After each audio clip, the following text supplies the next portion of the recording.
Olá, minha gente, meu nome é Rogério Cavalcante. Neste canal, eu irei postar as aulas que eu gravei para as minhas turmas de graduação de Direito Civil. A metodologia era a seguinte: com antecedência, eu gravava as aulas e postava e avisava para a turma. No horário determinado, eu entrava em algum aplicativo para encontro virtual com os alunos e sanava as dúvidas porventura existentes. Espero que todos vocês gostem. Um grande abraço! Olá, minha gente. Essa é a nossa sexta aula de Direito Civil, Fatos Jurídicos, né? Na última aula, que foi um pouco curtinha, né, para a gente não quebrar o assunto, a gente falou sobre o conceito de ato jurídico em sentido estrito, comparou com o conceito de negócio jurídico e lá paramos, né? Bom, mas agora que a gente entrou mesmo em negócio jurídico, vamos tratar da classificação dos negócios jurídicos, tá? E aqui vamos aqui no nosso roteiro, aqui ele é a sequência do roteiro que nós iniciamos no final da aula passada, né? Nós vamos falar da classificação dos negócios jurídicos, tomando o primeiro critério de classificação, a classificação dos negócios jurídicos quanto ao número de partes, tá? Bom, então, primeiro, para você entender bem o que é essa classificação, você tem que saber o que significa parte, tá? Gente, para o nosso direito, parte significa centro de emissão de vontade. Tá? Então, parte não significa necessariamente número de pessoas. E aí eu quero mostrar um exemplo para isso ficar claro. Um marido e uma esposa resolvem vender o apartamento que eles têm para Pedro. Tá? Então vamos lá. O marido e a esposa resolvem vender o apartamento para Pedro.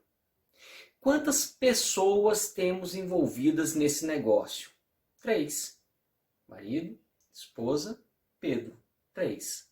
Tá. Mas esse negócio, quantas partes ele tem? Ele tem a parte vendedora e ele tem a parte compradora. Então, mesmo que ele tenha 3 pessoas envolvidas, ele só tem 2 partes, porque nós temos apenas 2 centros de emissão de vontade. Então, partes significa centro de emissão de vontade. Centros de emissão de vontade. E aí, quando a gente fala da classificação dos negócios jurídicos quanto às partes, nós raciocinamos sobre quantos centros de emissão de vontade nós temos para a produção do negócio. Se a resposta for, temos apenas um centro de produção de emissão de vontade para que o negócio exista. O negócio é unilateral. Nós temos 2 partes para que o negócio exista. Então o negócio é bilateral. Nós temos a possibilidade de encaixarmos várias partes para emitir vontade. O negócio é plurilateral. Tá? Então vamos lá. Vamos falar de exemplos. Né? Negócios unilaterais. Quando há apenas uma manifestação de vontade, ou, melhor colocando, quando há apenas um centro de emissão de vontade. Exemplo, testamento, renúncia. Gente, aí você vai falar assim, testamento? Tá, tudo bem, vamos lá. Mas, Rogério, para o testamento surtir efeitos, ele não tem que ser aceito pelos herdeiros? Mas você matou a charada. Você falou para ele surtir efeitos. Mas se você falar assim, para existir testamento, quantos centros de emissão de vontade eu preciso? Gente, para existir testamento, eu preciso de um centro de emissão de vontade. Qual é esse? O testador. Então o testador vai a um cartório, por exemplo, e fala assim, eu quero deixar tal bem para o ciclano. Pronto. Então já tem testamento. Então para nascer testamento, eu preciso de um centro de emissão de vontade. E o testamento, lembrando o final da aula passada, é um negócio jurídico porque eu posso modular efeitos da manifestação de vontade. Eu posso falar, eu vou deixar esse apartamento para o João da esquina. Mas eu poderia falar, vou deixar esse apartamento para o João da esquina e o carro para o Pedro. Percebem? Então eu modulei efeitos, desde que isso fique dentro do espectro da licitude. Então, assim, eu não posso, se eu tenho herdeiros necessários, eu não posso dispor mais do que 50% do meu patrimônio. Mas eu estou supondo aqui que eu estou dentro do espectro da licitude. Bom, sendo assim, para nascer testamento, preciso só do testador, no caso o Rogério. Rogério está vivo ainda? Está. Mas ele é testador? É. Bom, se o Rogério está vivo e é testador, ok, tudo certo. Há um centro de emissão de vontade que fez nascer um testamento. O testamento, portanto, é um negócio o quê? É um negócio unilateral. Tá certo, gente? Só precisa de um centro de emissão de vontade para ele nascer. Tá? Bom, mas nós temos negócios bilaterais. O que são os negócios bilaterais? Vejam que se eu for representar o negócio unilateral e o negócio bilateral, eu vou representar assim, ó, unilateral. Vou representar logo todos.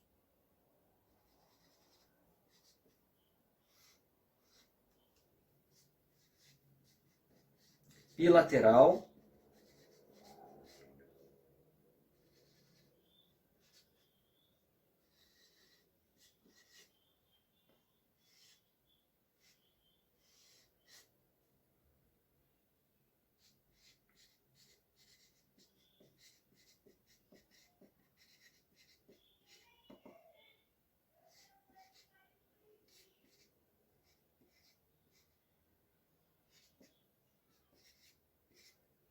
Bom, aqui, ó, gente.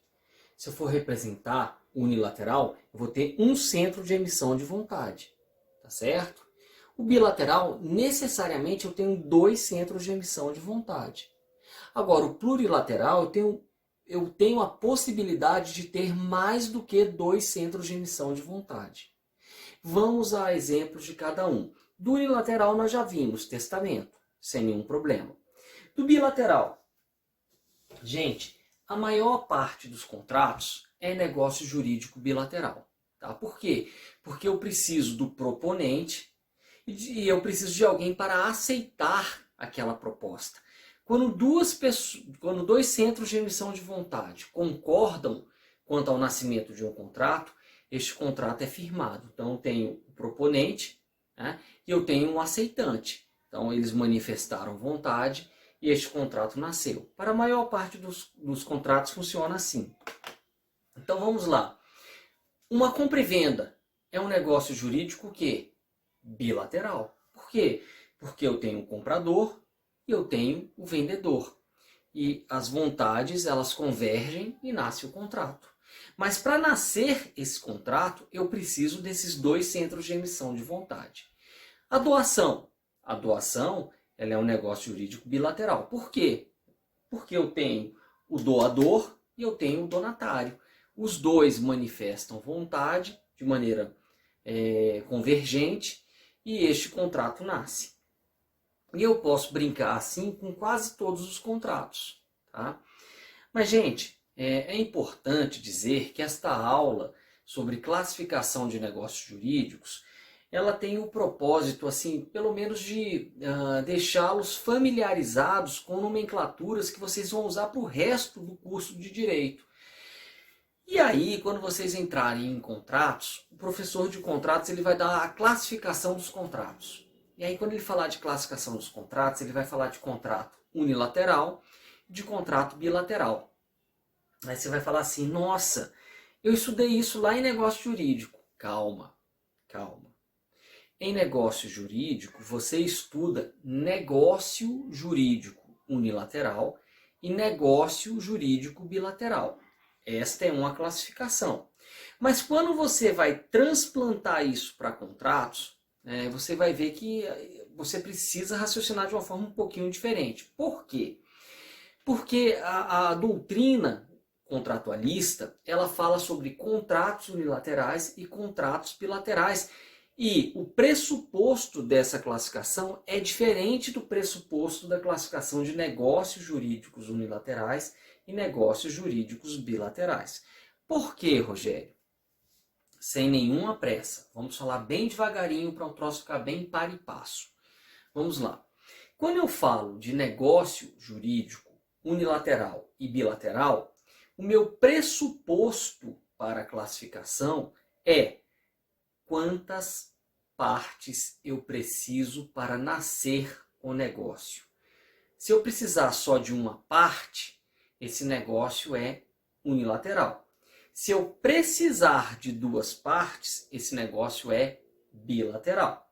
Agora, para o contrato, aqui já é uma outra classificação, já estou falando de contratos. Para o contrato, o pressuposto muda. O contrato unilateral é aquele que tem prestações para uma parte. E o contrato bilateral é aquele que tem prestações para as duas partes. Então vamos lá. A doação pura, a doação clássica, ela é o quê? Rogério vai entregar um objeto para João da esquina. Rogério vai doar o celular dele para João da esquina. Beleza. Quem tem obrigações aí? Só Rogério. Então este contrato é um contrato unilateral. Mas percebam a nomenclatura. Este contrato é um contrato unilateral. Tá. Agora, esta doação que o Rogério realizou é um negócio jurídico unilateral ou bilateral? Esta doação que o Rogério realizou é um negócio jurídico bilateral. Então, por quê? E por que é bilateral? Porque ele precisa de duas partes para nascer. Ele precisa do doador e do donatário. Então, o parâmetro para dizer se o negócio jurídico é unilateral ou bilateral é quantas partes preciso para nascer o negócio. Uma parte unilateral, duas partes bilateral. Agora, o contrato ele já tem pelo menos duas partes. O parâmetro para o contrato ser unilateral ou bilateral é prestações para quem? Explico. A doação ela é um negócio jurídico bilateral, porque ela precisa de duas partes para nascer, doador e donatário. Mas mesmo precisando de duas partes para nascer, quais delas têm obrigações? Só tem obrigação o doador. Então a doação é um negócio jurídico bilateral, porque precisa de duas partes para nascer, mas é um contrato unilateral, porque mesmo sendo um negócio bilateral, porque precisou de duas partes para nascer, eu só tenho prestações impostas ao doador. Entenderam isso? Repito com todo o carinho do mundo. Quando eu falo de negócio jurídico, o parâmetro classificatório para ser unilateral ou bilateral é quantas partes eu preciso para nascer o negócio. Quando eu falo de contrato unilateral ou bilateral, o parâmetro é eu sei que eu tenho duas partes nesse contrato. Agora, para qual ou para quais delas eu tenho prestações? Para uma só ou para duas? Se eu tiver prestações para uma, será contrato unilateral. Se eu tiver prestação para duas, será contrato bilateral. Ok, gente? Então, em resumo aqui, o que eu quero frisar e chamar a atenção é não confundam o conceito de negócio jurídico unilateral com contrato unilateral, nem de negócio jurídico bilateral com contrato bilateral. Uma vez eu perguntei numa prova, é possível que exista um negócio jurídico bilateral que seja contrato unilateral? Resposta, sim. A doação pura é negócio bilateral porque ela precisa de duas partes para nascer. Mas é contrato unilateral porque só tem obrigações impostas ao doador. Entenderam isso? Mas se não entenderam, não tem problema. Vão e voltem quantas vezes forem necessárias e me perguntem sobre isso na nossa aula ao vivo. Tá certo, gente? Eu acho que isso é uma coisa que precisa de uma certa reflexão, porque como os termos são muito assemelhados, dá um tilt na cabeça da gente. Embora a língua portuguesa seja uma língua muito rica quanto ao número de vocábulos, o direito, na sua utilização técnica, ele tem esse fenômeno da polissemia, que são as mesmas expressões sendo usadas com significados diferentes à medida que elas são empregadas. Então, não se preocupem. Venham a mim e perguntem mais sobre isso se vocês não entenderem. De qualquer forma, eu tenho um texto que eu não sei ainda se eu passei para vocês, mas eu acho que não, mas eu vou passar, que é do professor José de Abreu Filho, lá da Bahia, que ele esmiuça essa história do negócio jurídico unilateral versus negócio jurídico bilateral, comparando essa classificação a uma classificação distinta que já é usada lá em contratos, que é o contrato unilateral e o contrato bilateral. E justamente para evitar essa confusão, ele chega a falar em contratos simples e sinalagmáticos, né? E vocês vão ler isso lá para vocês se engrandecerem, se enriquecerem no estudo do direito civil. Tá bom? Vou passar esse texto para vocês compreenderem bem o tema que estamos versando agora. Ok? Mas eu vou tomar por hora, pelo menos na aula gravada, essa questão como uma questão superada, né? Vamos avançar para a próxima classificação quanto ao número de partes, que são os negócios plurilaterais. Aqui está o esqueminha do negócio plurilateral. Vejam que nesse aqui eu tenho, repito, negócio unilateral, uma parte emitindo vontade. Negócio bilateral, duas partes emitindo vontade. Negócios plurilaterais, pelo menos duas partes, mas eu posso ter mais do que duas partes emitindo vontade. Rogério, me explica isso bem. O contrato social de uma sociedade empresarial, tá certo? Eu posso ter duas partes? Posso. Eu posso ter João e Ricardo como sócios. Mas eu posso ter mais do que duas partes? Posso. Eu posso nessa sociedade ter João, Ricardo e Pedro como sócios. Então, gente, vejam, um negócio plurilateral, eu tenho pelo menos duas partes, podendo ter mais do que duas partes. Qual a diferença para o negócio bilateral? No negócio bilateral, eu só tenho duas partes. Então, o contrato social de uma sociedade empresarial é um negócio plurilateral. Por quê? Porque eu tenho pelo menos duas partes para firmar esse contrato. Mas eu posso ter mais do que duas partes? Posso. Eu posso ter 3, 4, 5, 1000. Né? Agora, o negócio bilateral, uma compra e venda. Gente, compra e venda não tem jeito. Eu tenho a parte compradora e a parte vendedora, ponto final. Não tem churumela. É isso e pronto. Ok? Entenderam isso? Então vamos avançar para a nossa próxima classificação. Na nossa próxima classificação, nós falamos da classificação quanto ao exercício de direitos e falamos sobre negócios de disposição, que são aqueles que ocorrem quando se permite alienação ou renúncia ao próprio direito, negócios de administração, que são aqueles que ocorrem quando apenas a simples administração e o uso do objeto cedido é permitido. Gente, isso é muito importante, porque quando vocês avançarem no curso, o professor vai falar, esse é um negócio de administração, esse é um negócio de disposição.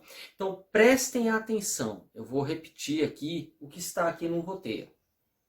No negócio de disposição, eu posso dispor do direito, eu posso abrir mão do direito. Abrir mão do direito como? Ou renunciando ao direito, ou alienando esse direito. Eu abro mão dele. Então, por isso que eu falo que esse negócio é dispositivo ou de disposição. No negócio de administração, eu não posso abrir mão do direito. Então, o filho tem um bem imóvel. O pai pode vender esse bem imóvel do filho? Não. Ele não pode vender esse bem imóvel do filho, mesmo que o filho seja absolutamente incapaz. O que é que ele tem que fazer? Ele tem que ir à justiça, mostrar que a venda é interessante para o filho e pedir um alvará para vender. Por quê? Porque o pai, ele administra os bens dos filhos, mas ele não tem poder de disposição sobre os bens dos filhos. Entenderam isso? Mesma coisa, o O curador, em relação ao bem do curatelado, ele não tem poder de disposição.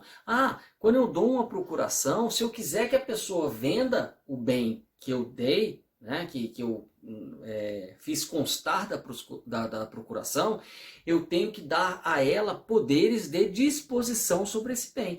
Porque se eu não der poderes de disposição, ela terá apenas poderes de administração. Então vocês vão, vez ou outra, se deparar com essa questão no direito civil, se a pessoa tem poder de disposição ou se ela tem poder apenas para administrar. Normalmente, ela tem poder para administrar. Os poderes de disposição, eles são expressos na lei ou ao menos na procuração que eu outorgo à pessoa para que ela venda um bem que me pertence. Ok, gente? Então, resumindo, o que é o negócio jurídico dispositivo? O negócio jurídico dispositivo é aquele que implica a alienação de um bem ou a renúncia a este bem. Né? E o que é negócio jurídico de administração? É aquele que tende à conservação do bem, mas não autoriza a sua renúncia ou a sua alienação. Ok, minha gente? Eu acho que essa classificação ela está superada. Vamos falar aqui agora da próxima classificação. A classificação dos negócios jurídicos quanto às vantagens patrimoniais. Quanto às vantagens patrimoniais, o negócio pode ser gratuito. Vejam que lá atrás eu falei sobre contratos unilaterais e contratos bilaterais. Quando eu falo de contrato unilateral ou contrato bilateral, eu estou falando de prestação. Quem tem que prestar algo a quem? Né? Se apenas uma das partes tiver que prestar, esse contrato é unilateral. Se apenas uma das partes, se as duas partes tiverem que prestar reciprocamente, esse contrato será bilateral. Mas aqui eu estou falando de vantagens. Tá? Quanto às vantagens, os negócios podem ser negócios gratuitos, quando há vantagens apenas para uma das partes. Exemplo também é a doação pura. E aí vem uma outra questão. A gente já viu 3 classificações, né? Quanto ao número de partes, né? Quanto à questão da disposição dos bens, né? Se eles são, quanto ao exercício de direitos, né? Se eles são dispositivos ou de administração. E a gente está vendo agora quanto às vantagens. Outra coisa também, eu não vou ficar perguntando esses detalhezinhos, esses títulos das classificações. Eu quero saber o que é um negócio unilateral, o que é um negócio bilateral, o que é um negócio dispositivo, o que é um negócio de administração. É isso que eu quero saber, mas esse títulozinho, se isso é uma classificação quanto ao número de partes ou quanto ao exercício de direitos, eu não vou a esse grau de detalhe numa prova, tá? Mas enfim, a gente está na terceira classificação. Tá? Percebam que essas classificações elas se somam. Então, vejam só, peguem a doação pura. A doação pura, gente, é um negócio bilateral, porque para nascer doação eu preciso de doador e preciso de donatário. Tá? Ela é um contrato unilateral, porque eu só tenho prestações para uma das partes. Ela quanto ao exercício de direitos, ela é um negócio de disposição, porque eu abro mão da minha propriedade sobre o bem para doá-lo. Quanto às vantagens, ela é um negócio gratuito, porque ela só traz vantagens para uma das partes. Então, o que eu quero dizer com isso? Essas classificações elas vão se somando. Assim, eu posso ter um negócio que seja bilateral, dispositivo, gratuito, e assim, à medida que a gente for avançando nas classificações, elas vão se somando. Né? A gente pode fazer esse joguinho, essa combinação aqui de diversas formas de classificação, tá bom? Mas o importante é que a gente está falando aqui da nossa terceira classificação. Quanto às vantagens, já falamos que um negócio gratuito é aquele que traz vantagens apenas para uma das partes, exemplo, doação pura. Já os onerosos são aqueles negócios em que há vantagens para as duas partes. Exemplo, empreitada, compra e venda. Né? A boa parte dos contratos na vida moderna são contratos onerosos, eles têm vantagens para os dois lados, tá? Os contratos gratuitos eles são um pouco mais raros, talvez isso tenha a ver com a questão do altruísmo humano, né? Quer dizer, as pessoas elas costumam se vincular pensando assim, o que é que eu vou ganhar com isso? Né? Poucas acham que, deixa eu entregar vantagens só para o outro lado, né? O normal é que todos se beneficiem por conta de uma contratação. Agora, então, vejam, a classificação quanto às vantagens traz negócios gratuitos, vantagens apenas para uma das partes, e negócios onerosos, vantagens para as duas partes. Agora, os onerosos, eles vão poder se dividir também. Porque nós temos negócios onerosos comutativos, que são aqueles em que há um equilíbrio subjetivo entre as prestações pactuadas, pois as vantagens auferidas, elas meio que se equivalem. Então, numa compra e venda, quando eu vendo o meu carro por 30 mil reais, eu entrego um bem que vale 30 mil reais, eu recebo em dinheiro 30 mil reais. Então, esse negócio é gratuito? Não, não é gratuito. Por que não é gratuito? Porque há vantagem para as duas partes. Mas ele é comutativo? É comutativo. Por quê? Ele é um negócio oneroso, comutativo. Por quê? Porque além de ter vantagens para as duas partes, essas vantagens meio que se equivalem. Mas eu posso ter negócios onerosos aleatórios. Nesses negócios onerosos aleatórios, o que acontece é que eu não tenho necessariamente uma correspondência, uma equivalência entre essas vantagens. Elas podem ser excessivamente desproporcionais. Então, assim, eu aposto R$1, R$1,50 na Mega Sena, mas posso ganhar 100 milhões de reais. Né? Isso vai depender do quê? Vai depender da sorte, vai depender da alea. Mas o importante é que esses negócios não são comutativos, eles não se equivalem. Eles nem têm que se equivaler. Né? Faz parte do jogo do negócio aleatório ter essa certa incerteza. É uma incerteza assumida voluntariamente entre as partes. Então, quando eu coloco aqui no roteiro, eu falo assim, que os negócios podem ser comutativos, né? E aí, só para a gente recapitular um pouquinho, os negócios onerosos podem ser comutativos, há um equilíbrio subjetivo entre as prestações pactuadas, pois as vantagens auferidas pelos declarantes equivalem-se entre si. Exemplo, locação em que a cessão de uso do bem corresponde ao pagamento do aluguel. E aleatórios. Nos aleatórios, a prestação de uma das partes está condicionada à sorte, à alea.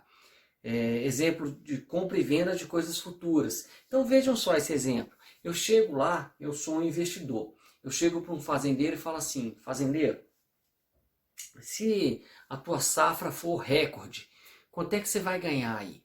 O cara vai falar assim, vou ganhar 10 milhões de reais, porque a maior safra que eu tive foi 9 milhões e meio. Se for muito melhor que essa, eu vou ganhar no máximo 10 milhões e meio. Ou 10 milhões de reais, sei lá. Aí eu chego para ele e falo assim, pô, mas e qual foi a pior que você teve? Aí ele fala assim, a pior que eu teve eu ganhei 3 milhões de reais. Eu falo assim, e se eu te pagar 6 milhões? E aí? Tu aceita vender tua safra futura? O cara fala assim, aceito, porque vai ficar na média, né? Então olha que interessante. Se a safra dele for maior do que 6 milhões de reais, ele se deu mal. Eu paguei 6 milhões e eu me dei bem. Né? Porque, vamos lá, a safra dele foi recorde. Foi 10 milhões de reais e eu paguei só 6. 4 milhões de lucro para mim. Agora, e se a safra dele for pior das piores? E não foi por culpa dele. Foi a pior das piores porque teve uma seca enorme. E aí a safra dele rendeu 2 milhões de reais. Pô, mas eu já prometi pagar 6. Então o azar é o meu. Eu pago 6, ele me entrega 2 e tá tudo certo. Porque esse negócio é um negócio aleatório. Não precisa haver equivalência entre prestação, 2 milhões, e contraprestação, 6 milhões. Porque essa diferença entre a prestação e a contraprestação, ela é explicada pela alea. O que alha é a sorte. Então, os negócios onerosos, eles podem ser negócios onerosos comutativos, em que as vantagens elas se equivalem, ou eles podem ser negócios onerosos aleatórios, em que essas vantagens elas podem oscilar de acordo com a sorte, de acordo com a alea. Alea significa sorte. Então é isso, minha gente. Compra e venda de coisas futuras, né? Aposta na Mega Sena, são exemplos de negócios aleatórios. O seguro, tem gente que fala que é aleatório. Por que o seguro seria aleatório? Porque eu estou lá todo mês pagando meu prêmio de seguro, né? Mas eu não sei se eu vou bater o carro ou não. Às vezes, quando eu bato o carro e sofro perda total, eu paguei R$ 2.000 por ano, mas eu vou ganhar, sei lá, R$ 50 mil de indenização. Então ficou ruim para a seguradora, né? Agora, na maior parte das vezes, eu pago os R$ 2.000 por ano e nada acontece. Ficou bom para a seguradora. E é assim que tem que ser, tá certo? Isso tem que estar vinculado à sorte, à alea. Tá bom, gente? Bom, mas então nós temos negócios gratuitos, negócios onerosos, e lembrando que os negócios onerosos tanto podem ser comutativos quanto aleatórios, e eu tenho os negócios neutros. O que são os negócios neutros? Os negócios neutros são aqueles que eu não consigo encaixar nem em gratuitos, nem em onerosos.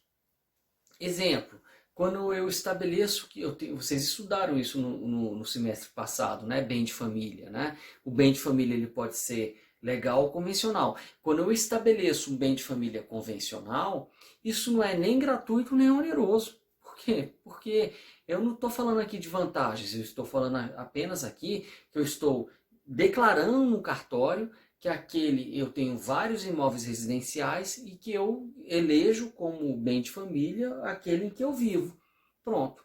E aqui ele vai ser protegido contra dívidas, etc. Isso não tem uma história de vantagem e desvantagem para uma parte e para a outra. Eu não tenho como enquadrar isso como um negócio oneroso, nem como um negócio gratuito. Tá certo, gente? Então ele não tem... ele é destituído de atribuição patrimonial específica em relação a vantagens para um lado ou para outro. Já os negócios bifrontes, eles tanto podem ser onerosos quanto podem ser gratuitos, a depender do caso concreto. Então vejam isso. Quando eu falo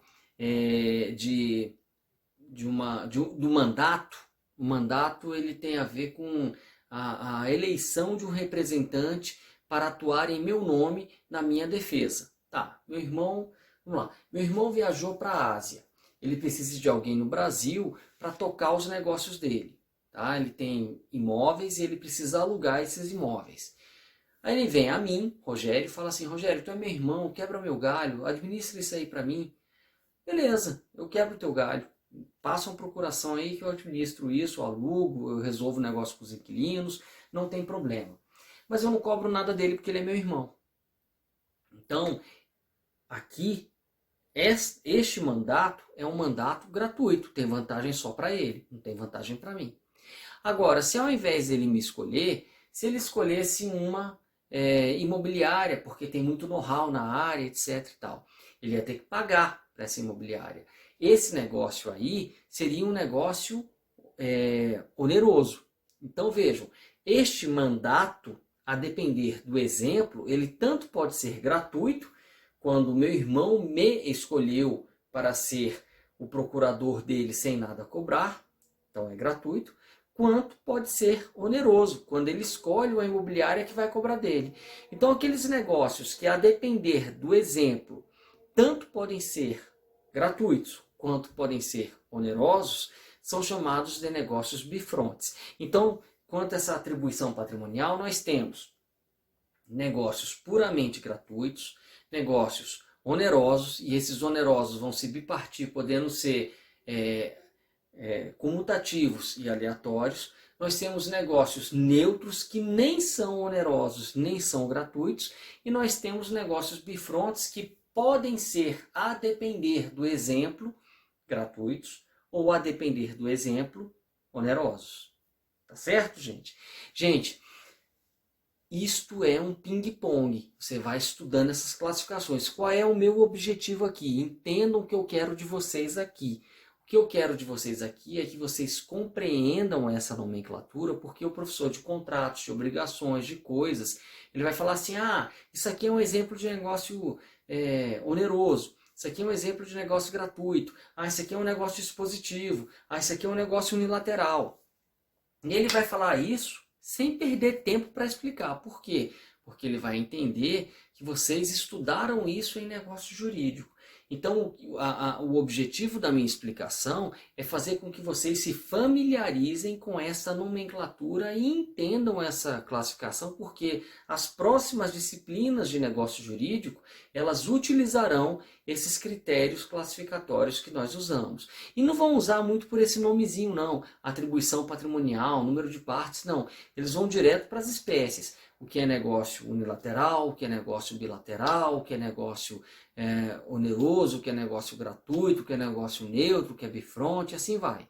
Tá certo? Então, é mais as espécies que eu quero que vocês compreendam. Beleza, gente? Entendido isso? Se vocês entenderam isso, a gente pode passar para a nossa próxima classificação, que é a classificação quanto à forma. Quanto à forma, os negócios podem ser formais ou solenes. Agora, prestem atenção ao que eu vou falar. Um negócio formal ou solene é aquele que exige para sua validade a observância de determinada forma legalmente estabelecida. Então, o negócio... Deixa eu dar um exemplo aqui que vai ficar bem claro. Rogério resolve pegar um ônibus. Tá? E aí, o Rogério é um cara extremamente formalista. Ele imprime um contrato, tá? Que diz assim: Rogério Andrade Cavalcante Araújo, doravante denominado passageiro, e a empresa tal, doravante denominada transportadora, resolvem celebrar entre si o seguinte contrato de transporte. O Rogério será levado do ponto X, próximo ao CEUB, até o ponto Y, próximo ao Águas Claras Shopping, por exemplo. Bom, para remunerar o contrato em questão, o Rogério pagará à transportadora o valor de tanto. Aí vem cláusulas de segurança e incolumidade, dizendo que o Rogério vai ser transportado em segurança, que vai ser protegido, etc. e tal. E aí vai. Um contrato de 5 páginas. Aí eu vou e entrego esse contrato para o cobrador. O cobrador lê, faz uma observação ou outra, mas assina. Aí eu assino também e eu pago o preço da passagem. Tá? 5 páginas de contrato para fazer uma viagenzinha do CEUB, de Águas Claras, até o Águas Claras Shopping. Tá certo? Gente, isso aí é um contrato que 5 páginas de contrato. É um contrato solene ou um contrato não solene? A tentação de vocês, eu sei que o que vai pular a boca de vocês é dizer assim: nossa, esse é um contrato solene, quanta burocracia. Não. Resposta: errado. Isso não é um contrato solene. Porque para ser solene ou não solene, não é a burocracia usada na hora de assinar o contrato. Solene ou não solene é a forma exigida por lei. Então vamos lá. A lei exige, para você fazer um contrato de transporte num circular da vida, a lei exige que você assine um contrato? Não. Mas eu quis assinar. Azar o seu. Esse contrato continua sendo não solene. Agora vejam só, para eu comprar ou vender um imóvel, eu preciso, um imóvel acima de 30 salários mínimos, eu preciso fazer uma escritura pública e preciso levar essa escritura pública a registro. Então, aí, esse contrato é um contrato solene ou não solene? Esse contrato é um contrato solene. Por quê? Porque a lei exigiu a observância de uma forma.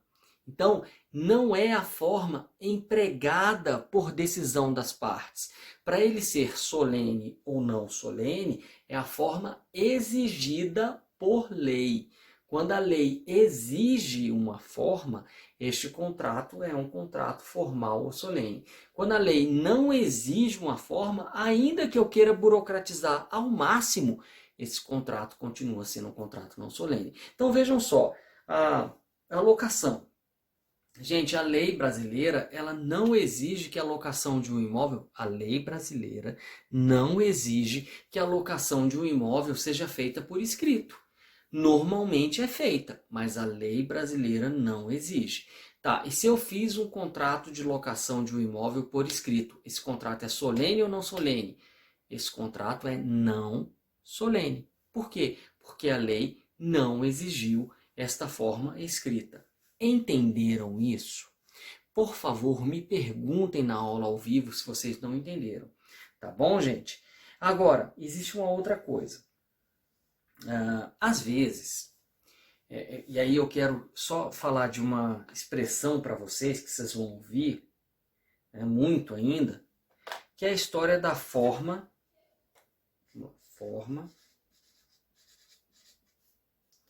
ad. Aqui são sinônimos, tá? Substância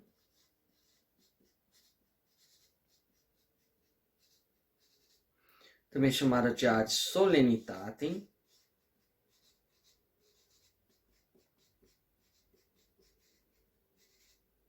versus forma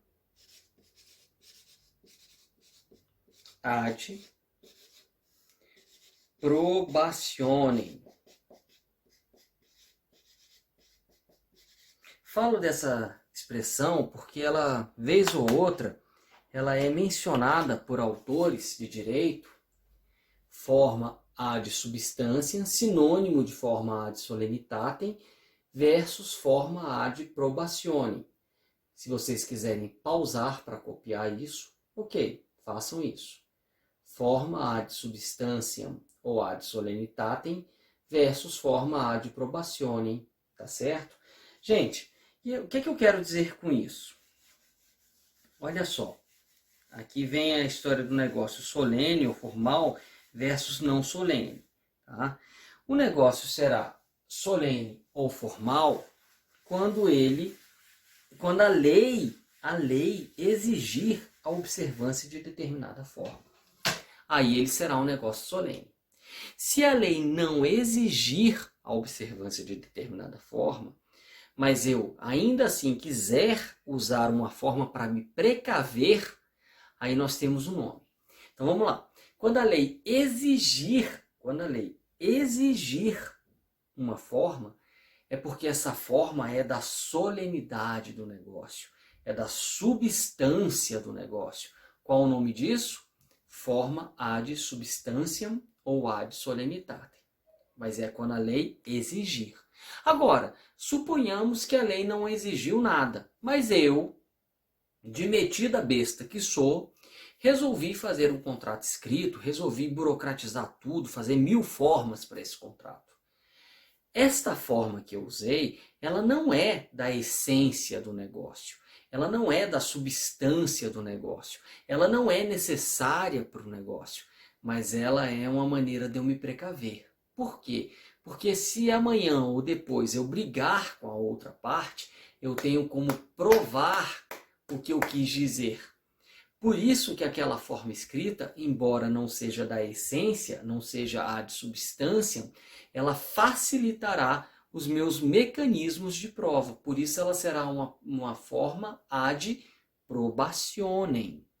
Ok, gente? Entenderam isso? Seguindo, né? Nós temos aqui também, quanto ao momento de produção dos efeitos, nós temos os negócios intervivos e nós temos os negócios mortis causa, negócios intervivos e negócios mortis causa. Os negócios intervivos, como o nome sugere, eu acho que aqui não tem nenhuma dificuldade, são aqueles que produzem seus efeitos com as partes ainda vivas. Exemplo, compra e venda. Os negócios mortis causa são aqueles pactuados para produzirem efeitos após a morte das partes. Exemplo clássico disso, testamento. Eu faço o testamento, mas esse testamento ele vai surtir efeitos quando eu estiver morto. Eu não estou falando de quando vai nascer testamento. O testamento nasce com o testador ainda vivo. Quando eu falo aqui de momentos de produção de efeito, eu falo ainda de negócios mortis-causa, porque eles vão produzir efeitos quando o sujeito morrer. Ok, minha gente? Tá certo? Agora, existe uma discussão sobre o seguro. O seguro é um negócio inter-vivos ou é um negócio mortis-causa? Há quem diga que o seguro seja um negócio mortis-causa, porque a indenização securitária ela será paga no seguro de vida, perdão, no seguro de vida. O seguro de vida é um negócio inter-vivos ou mortis-causa? O seguro de vida, tem gente que diz que é um negócio mortis-causa, porque diversas vezes o seguro será pago, a indenização securitária será paga quando o segurado morrer, será paga ao beneficiário. Tá? Então, por isso seria mortis-causa. Os efeitos dessa indenização se fariam sentir após a morte. Essa é a doutrina majoritária. O seguro de vida vinculado à morte do segurado seria um negócio mortis-causa. Mas tem uma pequena parte da doutrina que diz que o seguro de vida não é um negócio mortis-causa, porque o objeto do seguro não é o pagamento da indenização. O objeto do seguro é oferecer uma garantia de que se eu morrer, a minha família será indenizada. Essa garantia ela já existe no momento da assinatura. Mas isso é uma questão muito filosófica, né? E eu diria para vocês que a corrente majoritária enxerga o seguro de vida como um negócio mortis-causa, porque a indenização securitária ela será paga quando a gente morrer. Agora, mais do que o negócio como um todo, eu acho que essa história do mortis-causa ou do inter-vivos, ele tem a ver com a cláusula, mais do que é um pedaço do contrato. Quando eu faço um contrato de seguro, eu vivo, eu fico pagando o prêmio do seguro. O que é o prêmio? Aquela parcela mensal, né, para que o seguro fique vigendo. Né? Então, esta cláusula é um negócio inter-vivos, porque ela surte efeito durante a minha vida e enquanto a seguradora está funcionando. Agora, se eu morrer, aí a indenização será paga à minha família. Esta cláusula é uma cláusula mortis-causa. Tá certo, gente? Então, eu acho que talvez o grande barato aí do negócio esteja não em encarar o negócio como um todo, mas encarar as suas cláusulas, que são as suas partes, né? Talvez seja mais fácil classificar as cláusulas do contrato do que o contrato em si, tá? Bom, gente, outra classificação, a classificação quanto à existência, né? Os negócios podem ser principais, que são aqueles que existem por si, e acessórios. Essa questão do acessório versus principal, vocês estudaram no semestre passado, quando a gente falou de bens. Né?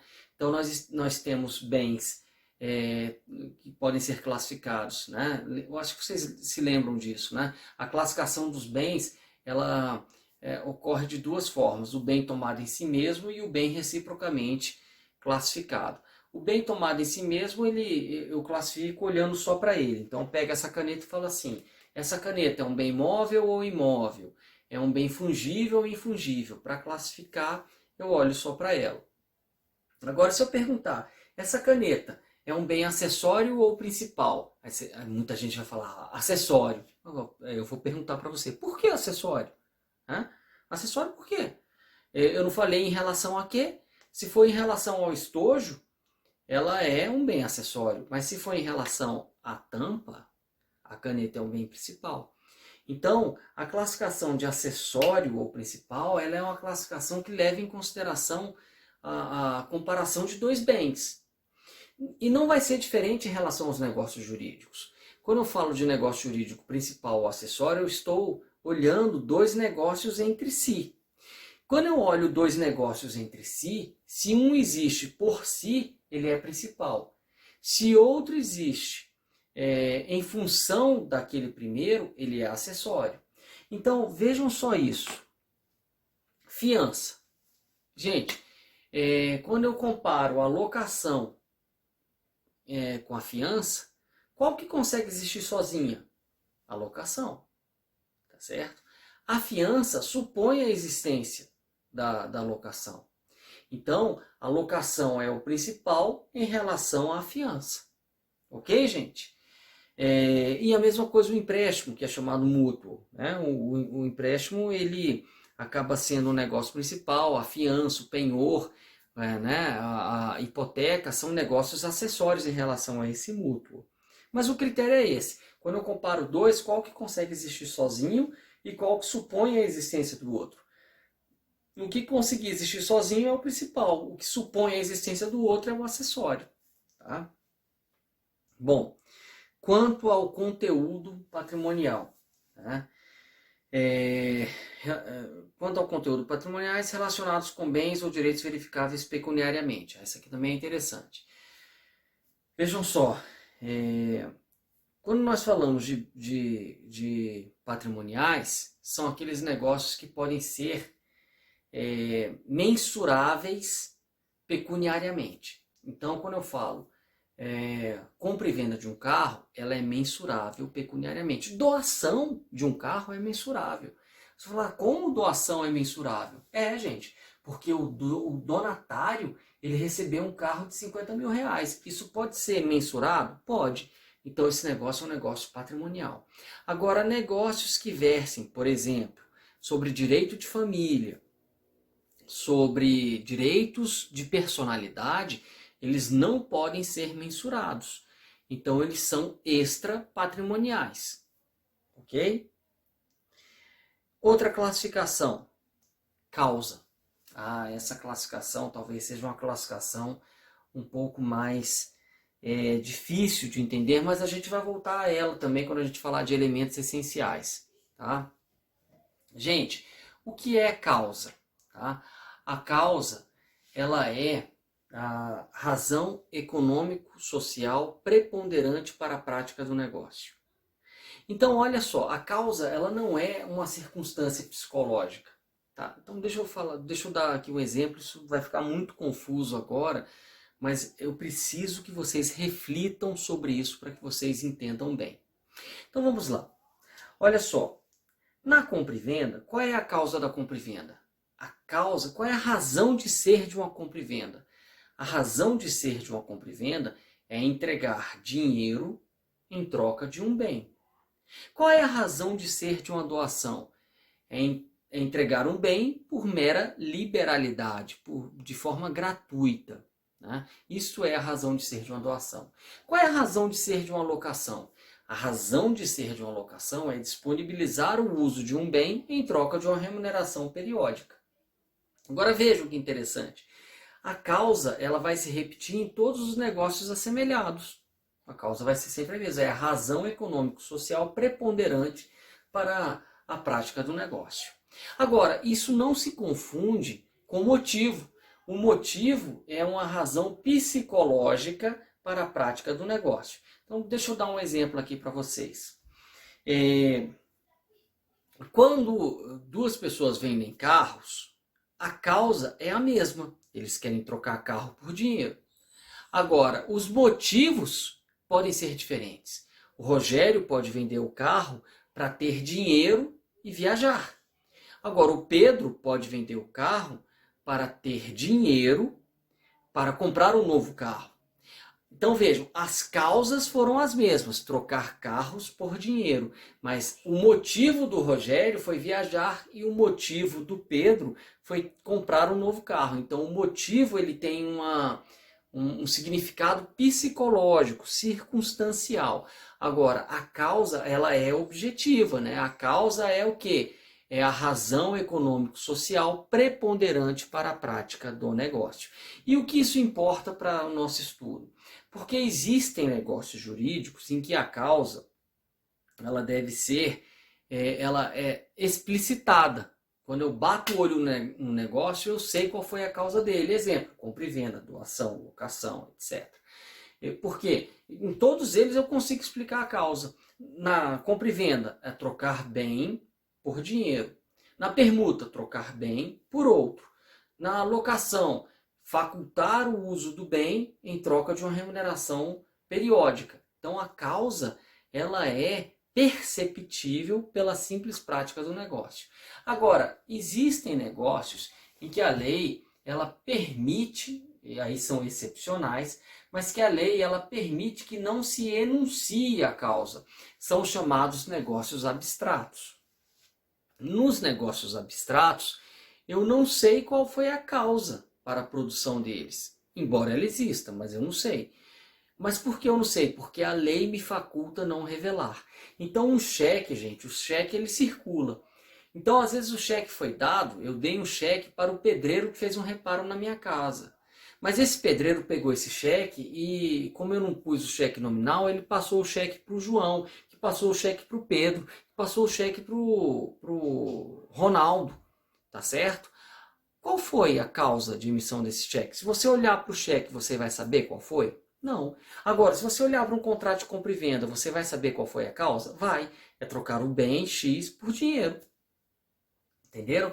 Então, existem negócios que a lei não demanda a explicitação da causa, mas para a grande maioria dos negócios, a lei exige que a causa fique clara. Tá? Os negócios que a lei exige a explicitação da causa são chamados de negócios causais.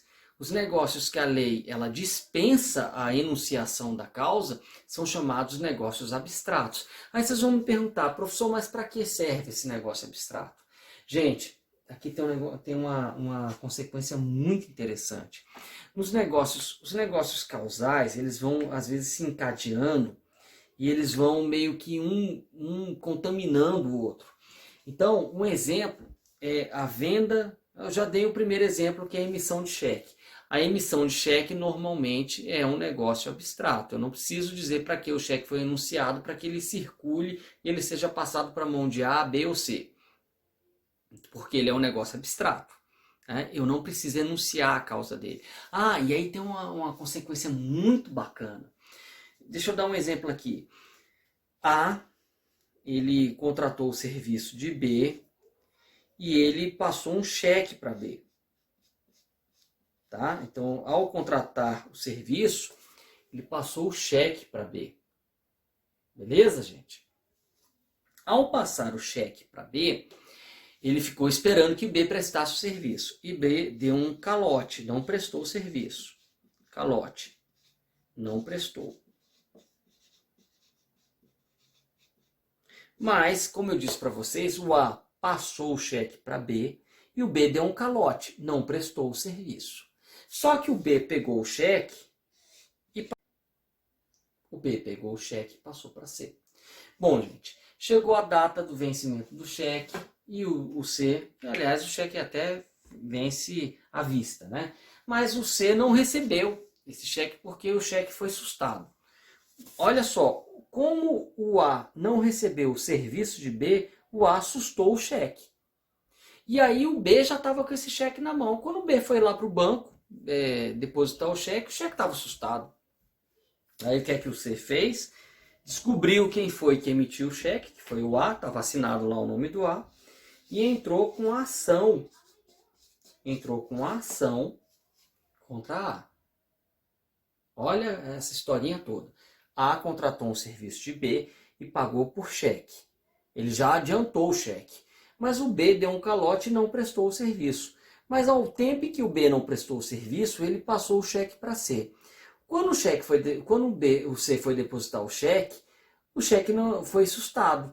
Aí o C falou, mas o cheque foi sustado, deixa eu cobrar esse cheque na justiça. Cobrou o cheque de A. Gente, aí quando o A foi cobrado, o que é que o A falou? Não, eu dei esse cheque para pagar um serviço. O serviço não foi prestado, logo eu não tenho que pagar o cheque. Falso. Porque a emissão de um cheque é um negócio abstrato. Se ela é um negócio abstrato, ela não está vinculada à causa de emissão. E aí ela está livre, ela está descontaminada de tudo que aconteceu antes. Então você pode cobrar na justiça o cheque de A? Pode. E isto se reflete em outros exemplos. Vocês sabem que na Alemanha o registro de um imóvel é um negócio abstrato. No Brasil, o registro de um imóvel é um negócio causal. Você fala assim, como assim, Rogério?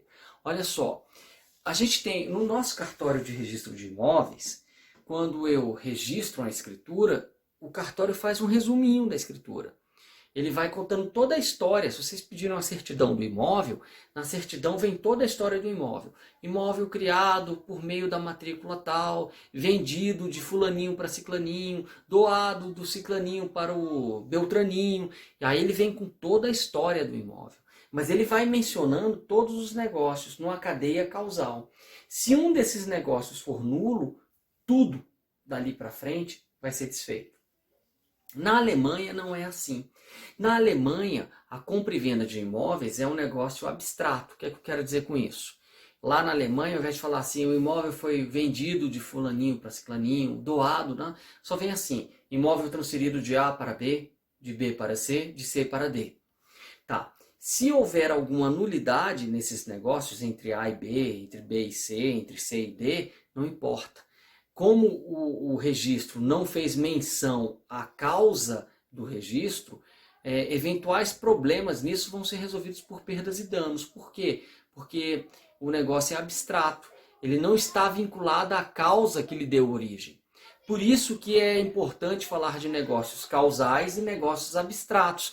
E por isso que o direito brasileiro, a imensa maioria dos negócios é de negócios causais. E a exceção é de negócios abstratos. Ok? Me perguntem sobre isso na aula ao vivo. Acho que vocês vão ter dúvidas e a gente vai tentar esclarecer essas dúvidas. Eu sei que essa explicação fica muito teórica e às vezes o aluno no segundo semestre ele precisa esmiuçar um pouquinho mais isso. Então, duas técnicas para vocês entenderem. Vão e voltem. E a segunda técnica é me perguntem bem na aula ao vivo. Tá? Bom, quanto à previsão legal, os negócios podem ser típicos e atípicos, e aqui eu acho que não tem nenhuma grande dificuldade, porque o negócio típico é aquele que tem previsão legal. Então, compra e venda, doação, permuta, tudo está regulado no Código Civil, tudo é típico. Mas o contrato, eu posso inventar modalidades novas de contrato que não estão previstas na lei. Sei lá, contrato de viagens intergalácticas. Isso não, a gente não tem nem tecnologia para fazer viagem intergaláctica, mas o dia que surgir, eu posso fazer um contrato desse, tá certo? Eu crio um contrato absolutamente novo. Por exemplo, a locação é um contrato em que eu disponibilizo a utilização de um bem pelo pagamento do aluguel. Mas e se eu disponibilizar a utilização de um bem pela prestação de serviço? É uma mistura de contratos, isso vai ser uma coisa atípica, porque a lei não regula a locação dessa forma. Então, eu tenho uma liberdade negocial imensa em direito civil. E aí eu posso criar negócios atípicos, negócios que não estão previstos na lei. Eu posso criar negócios novos. Tá? Bom, agora nós temos a última classificação, que é quanto à composição estrutural. Quanto à composição estrutural, os negócios podem ser simples, que são unitários, complexos, que são combinação de atos que por si não teriam efeitos, mas que somados teriam, e coligados, que são contratos que em tese eles poderiam existir por si, mas que eles têm uma ligação funcional. O professor explica isso. Na maior parte das vezes, os negócios são negócios simples, ou seja, eles existem isolados de qualquer outra manifestação de vontade, eles existem meio que num ambiente neutro, assim, sem participação de terceiros. Então, uma compra e venda é comprador e vendedor, isso é um negócio simples. Uma permuta são os dois permutantes. Agora, o negócio complexo, ele tem uma combinação de atos que muitas vezes por si só não significam nada, mas que somados eles produzem efeitos válidos. Exemplo, o Código Civil diz, salvo engano no artigo 496, que a venda entre ascendentes e descendentes, se o ascendente tiver outros descendentes, ela demanda a anuência dos outros descendentes. Então, meu pai, ele tem vários filhos e se ele quiser vender um imóvel para mim, eu preciso da anuência dos meus outros irmãos. Veja, se meu pai vender para mim sem a anuência dos meus outros irmãos, esse negócio será inválido. Agora, se meus outros irmãos derem uma anuência sem que exista nenhuma venda, isso aí vai ser um negócio sem pé nem cabeça. Isso tudo só vai fazer sentido se o meu pai vender para mim e os meus irmãos anuírem. Então, pelo que está no roteiro, os negócios complexos são a combinação de atos que por si não teriam efeitos ou validade, mas que somados eles proporcionam efeitos válidos. Esses seriam os negócios complexos. São absolutamente excepcionais. 98% dos negócios são negócios simples. São aqueles negócios que eles acontecem da forma que eles foram descritos, sem ficar pegando atos que por si não significariam nada, etc., mas que precisam ser somados para que aí surtam efeitos. O negócio simples, a representação seria isso aqui, ó. O negócio complexo seria isso aqui, ó. Tá certo? Simples, complexo. Tá certo? Agora, nós temos também os negócios coligados. Os negócios coligados seriam negócios que, em tese, seriam simples, mas que eles têm uma vinculação pela finalidade. Exemplo, posto de gasolina. Posto de gasolina, gente, quando eu faço... Para eu fazer funcionar um posto de gasolina, eu preciso... locação da área, locação de bomba, licença para uso da bandeira, compra de combustível, às vezes contrato para falar sobre a loja de conveniência e assim vai. São vários contratos que por si só poderiam existir isolados, mas eles têm uma finalidade comum, qual é? Fazer funcionar o posto de gasolina. Então eles não precisam, vejam, a lei não exige que eles demandem atos que por si só não significariam nada, mas que se juntem para produzir um efeito único. Não, eles não precisam disso. A compra e venda de combustível é um negócio que pode existir sozinho, a locação de imóvel é um negócio que pode existir sozinho, a licença de uso de marca é um negócio que pode existir sozinho. Mas eles se vinculam não porque a lei manda que eles se vinculem para eles surtirem efeitos. Eles se vinculam por conta de uma questão negocial para que eles sejam mais eficazes, para que eles alcancem uma finalidade maior que foi idealizada pelos celebrantes. Esses são os negócios coligados. Outro exemplo, TV a cabo. Na TV a cabo eu tenho o empréstimo do decodificador e eu tenho a liberação do uso do sinal. São coisas que poderiam existir isoladamente, mas que elas se vinculam para que eu tenha a finalidade negocial comum, que é assistir TV. Tá certo, gente? Então esses são os negócios coligados. Com isso, nós exaurimos todas as classificações dos negócios jurídicos e eu tenho certeza que vocês vão poder perguntar para mim. Vejam que no texto que eu mandei para vocês, do meu livro mesmo, eu esmiuço todas essas classificações. Então não só assistam às aulas, mas também leiam os textos que eu mandei, porque eu acho que se vocês fizerem isso tudo antes da gente entrar ao vivo, eu acho que vai ficar mais fácil a compreensão. Gente, um grande prazer, até a próxima semana.